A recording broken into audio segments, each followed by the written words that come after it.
Johnny ఇది చాలా sensitive issue sir. ఏది మాట్లాడితే ఎటు వెళ్తుందో అని. ఒకటి సెన్సిటివ్ ఇష్యూ అనేది ఎప్పుడు కూడా దాంట్లో ఏ మాట ఎవరు ఏం మాట్లాడినా అది వాళ్ళకి ఎఫెక్ట్ అవుతుంది. అవును. కానీ మాట్లాడిన వాడికి ఎవరికి ఎఫెక్ట్ కాదు.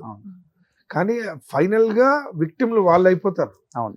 ఆల్రెడీ పుండుందిరా బాబు అంటే దాని మీద చల్లి ఇంకా కారం చల్లే వాళ్ళే అయిపోతారు, కానీ దాన్ని సేవ్ చేసిన వాళ్ళు అవ్వరు. నేనంటాను బెస్ట్ అనేది ఏంటంటే మాట్లాడకుండా ఉండడమే వాళ్ళకి ఇచ్చే ఎనర్జీ. అవును, అదొక రెస్పెక్ట్ సార్. అది who are we to talk, who are we to judge them, we don't know the inside matters. No ఇంకా పైనే కదా సార్ చూసేది. ఎందుకంటే మీ వారు కూడా కొరియోగ్రాఫర్, మీరు కూడా చూస్తుంటారు. మీరే అన్నారు ఒక మాట, ఎంతో పెద్ద మంచి మంచి డాన్సర్స్ ఉన్నారు ఆయన దగ్గర కూడా. అంటే ఆ మాట్లాడే విధానం, ఆ క్లోజ్నెస్ ఉన్నప్పటికి కూడా మనం అర్థం చేసుకునే విధానం ఒకటి, బయట వాళ్ళు అర్థం చేసుకునే విధానం ఒకటి వేరుగా ఉంటుంది సార్. ఏ మనిషిని ఇప్పుడు వైఫ్ అండ్ హస్బెండే కదా సార్.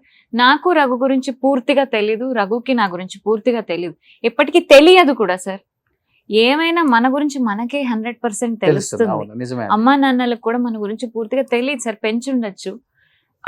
అలాంటప్పుడు మనం ఎవరం సార్ వాళ్ళ గురించి మాట్లాడడానికి? Who are we to do that?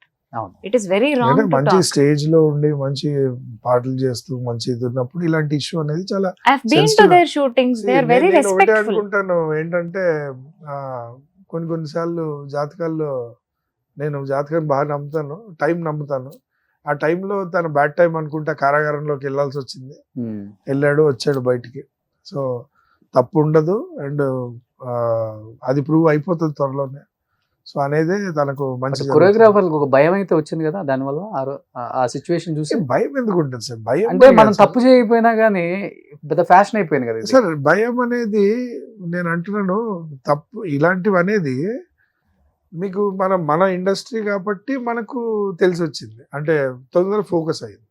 అలాంటివి చాలా ఉంటాయి బయట ఫోకస్ కావు, ఈ ఫోకస్ అయితే అదే యాజ్ ఈజ్ ఎవ్రీ టైం ప్రతి ఒక్కరు వాడే పదం ఏంటంటే మనం ఇండస్ట్రీ కాబట్టి తొందరగా ఫోకస్ అవుతాం. లేదు బయట అయితే అంత తెలియదు, చాలా జరుగుతుంటాయి ఇలాంటి. మాస్టర్లు అందరూ కూడా మాట్లాడకపోవడానికి ఒకే ఒక రీజన్ సెన్సిటివ్ విషయం. Sensitive issue sir. ఇప్పుడు అది ఇంకా జరగట్లేదు, అది డైరెక్ట్ కోర్టు వరకు వెళ్ళిపోయింది. కోర్టు జడ్జి దగ్గరికి వెళ్ళిపోయిన తర్వాత మనము ఏ మాట మాట్లాడినా ఎవరు తీసుకోరు పరిగణలోకి. ఎవరు పరిగణలోకి తీసుకోకపోగా దాన్ని రోజు హైలైట్ చేస్తూ మనమే ఉంటాం. వాళ్ళు ఇప్పుడు అయిపోయిందిరా బాబు, నా 3 రోజులు నా గురించి చేశారు, సరే మ్యాటర్ చల్లగా అయిపోయింది, ఎవరు ఇంకా అది దాని గురించి పట్టించుకోవట్లేదు అన్నప్పుడు మళ్ళా పొడి మీద కారం చల్లుతున్నట్టు అవుతుంది. అవును. సో అది సెన్సిటివ్ ఇష్యూ కాబట్టి తను